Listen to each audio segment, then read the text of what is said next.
കൊല്ലാരൽ കിച്ചന്റെ മറ്റൊരു എപ്പിസോഡിലേക്ക് എല്ലാവർക്കും സ്വാഗതം. വളരെ എളുപ്പത്തിൽ തയ്യാറാക്കാൻ പറ്റുന്ന ഒരു മുട്ടക്കറിയുടെ റെസിപ്പിയാണ് നമ്മൾ ചെയ്യുന്നത്. അപ്പോൾ നമുക്ക് വീഡിയോയിലേക്ക് പോവാം. അപ്പോൾ നമ്മൾ ഇന്ന് മുട്ടക്കറി തയ്യാറാക്കാൻ പോവാണ്. അതിന് വേണ്ടിയിട്ട് പാൻ വെച്ചിട്ടുണ്ട്. പാൻ നന്നായി ചൂടായതിനു ശേഷം ഇതിലേക്ക് എണ്ണ ഒഴിച്ചു കൊടുക്കാം. എണ്ണ നന്നായി ചൂടായിട്ടുണ്ട്. ഇതിലേക്ക് നമുക്ക് നീളത്തിൽ അരിഞ്ഞു വെച്ചിരിക്കുന്ന സവാള. അപ്പോൾ സവാള ചേർത്തതിന് ശേഷം നന്നായിട്ടൊന്ന് വഴറ്റി കൊടുക്കണം.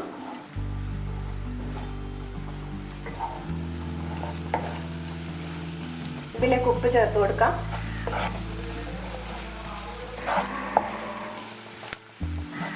ഇനി ഇതിലേക്ക് ഇഞ്ചി വെളുത്തുള്ളി പേസ്റ്റ് ചേർത്ത് കൊടുക്കാം. ഇഞ്ചി വെളുത്തുള്ളിയുടെ പച്ചമണം മാറുന്നവരെ നന്നായിട്ടൊന്ന് വഴറ്റി കൊടുക്കാം.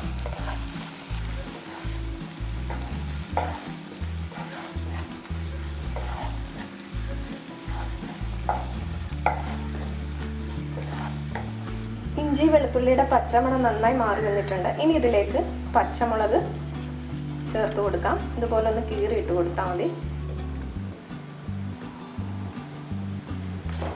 നന്നായിട്ടൊന്ന് വഴറ്റി കൊടുക്കുക എല്ലാം.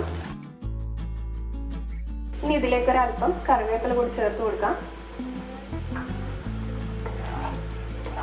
നന്നായിട്ട് ഒന്നുകൂടി വഴറ്റുക. സവാളയുടെ കളറ് മാറി വരുന്നവരെ നന്നായിട്ടൊന്ന് വഴറ്റണം. നമ്മുടെ സവാളയുടെ കളറൊക്കെ നന്നായി മാറി വന്നിട്ടുണ്ട്. ഇനി നമുക്ക് ഇതിലേക്ക് പൊടികൾ ചേർത്ത് കൊടുക്കാം. ആദ്യം ചേർത്ത് കൊടുക്കേണ്ടത് കാശ്മീരി ചില്ലി പൗഡറാണ്. അപ്പോൾ കാശ്മീരി ചില്ലി പൗഡറിന്റെ പച്ചമണമൊക്കെ മാറി വരുമ്പോഴത്തേക്ക് ഗരം മസാലപ്പൊടി ചേർത്ത് കൊടുക്കാം. പൊടികൾ ചേർത്ത ഉടനെ തന്നെ വഴറ്റി കൊടുക്കണം, ഇല്ലെങ്കിൽ പൊടികൾ കരിഞ്ഞു പോകാനുള്ള ചാൻസ് ഉണ്ട്. അപ്പോൾ പൊടികൾ ചേർത്ത് കൊടുക്കുമ്പോൾ എപ്പോഴും ലോ ഫ്ലെയിമിലിട്ടിട്ട് ചേർത്ത് കൊടുക്കാൻ ശ്രദ്ധിക്കുക.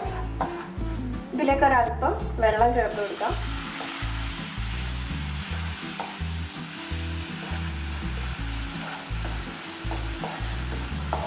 പൊടികളുടെ പച്ച മണമൊക്കെ മാറിക്കഴിയുമ്പോൾ ഇതിലേക്ക് അടുത്ത് ചേർത്ത് കൊടുക്കേണ്ട ടൊമാറ്റോ സോസാണ്.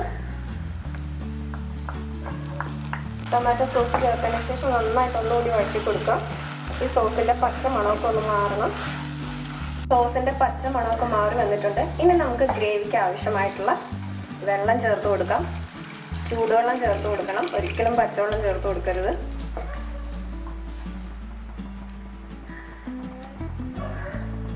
ഇനി നമ്മൾ ഇതിലേക്ക് ചേർക്കാൻ പോകുന്ന മാഗി മസാലയാണ്.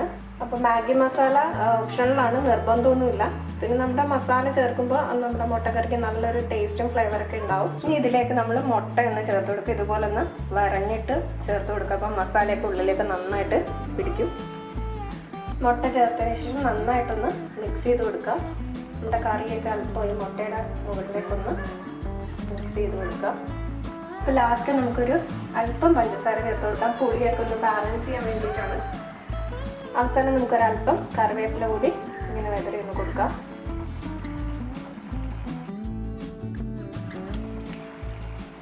അപ്പോൾ നമ്മുടെ സ്പെഷ്യൽ മുട്ടക്കറിയുടെ റെഡി ആയിട്ടുണ്ട്. ഇന്നത്തെ വീഡിയോ എല്ലാവർക്കും ഇഷ്ടപ്പെട്ടെന്ന് വിശ്വസിക്കുന്നു. വീഡിയോ ഇഷ്ടപ്പെട്ടാൽ ചാനൽ സബ്സ്ക്രൈബ് ചെയ്യുക. വീണ്ടും പുതിയൊരു വീഡിയോ ആയിട്ട് വരുന്നവരെ എല്ലാവർക്കും നന്ദി, നമസ്കാരം.